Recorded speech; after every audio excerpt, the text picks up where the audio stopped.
ఆర్టీసీని ప్రభుత్వంలో విలీనం చేసే అంశంలో యాజమాన్యం కమిటీల పేరుతో కాలయాపన చేస్తోందని staff and workers union senior కార్యనిర్వాహక అధ్యక్షుడు సయ్యద్ మహమ్మద్ ఆరోపించారు.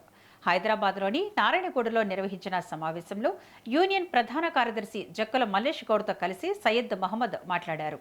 ఆర్టీసీ విలీన ప్రక్రియను త్వరితగతిన పూర్తి చేయాలని ముఖ్యమంత్రి మంత్రులను కలిసి వినతి పత్రాలు అందజేయనున్నట్లు తెలిపారు. అలాగే పదవి విరమణ చేసిన ఉద్యోగులతో పాటు ప్రస్తుతం విధుల్లో ఉన్న ఉద్యోగులకు చెల్లించాల్సిన బకాయిల కోసం యాజమాన్యం వద్ద నిధుల కొరత ఉందన్నారు. అందుకోసం ప్రభుత్వం 1000 కోట్ల రూపాయల నిధులను మంజూరు చేయాలని కోరారు.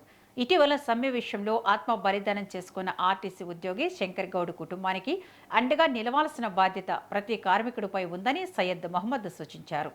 ప్రతి కార్మికుడు 300 రూపాయల చొప్పున సహాయం అందించాలని ఐఎన్టీయూసీ చేసిన ప్రతిపాదనకు యాజమాన్యం అంగీకరించినట్లు తెలిపారు.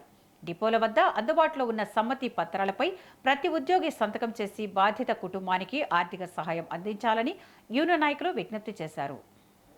రాష్ట్ర కమిటీ సమావేశం జరుగుతుంది. చాలా కీలకమైన అంశాల మీద సుదీర్ఘమైన చర్చ జరిగింది. ఇప్పుడు పీడిస్తున్న సమస్య ఏంటంటే విలీనం గురించి నారాయణ గారు కాలయాపన చేస్తున్నారు.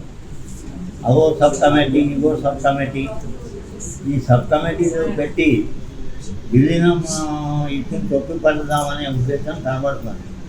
అందువల్ల మేము తీవ్రంగా వ్యతిరేకించాము. విలీనం సమస్యను తక్షణమే అమలుపరచండి. వర్కర్లు అందరూ ఎదురు చూస్తున్నారు. ఎందుకంటే విలీనం అయిన తర్వాత విలీనం కారణానికి ఆర్టీసీలో గత సమ్మె తర్వాత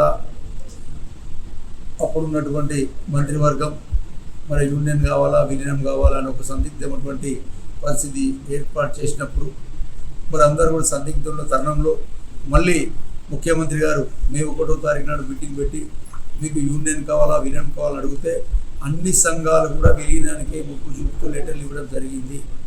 అయినప్పటికీ విలీనం కాలయాపన జరుగుతుంది.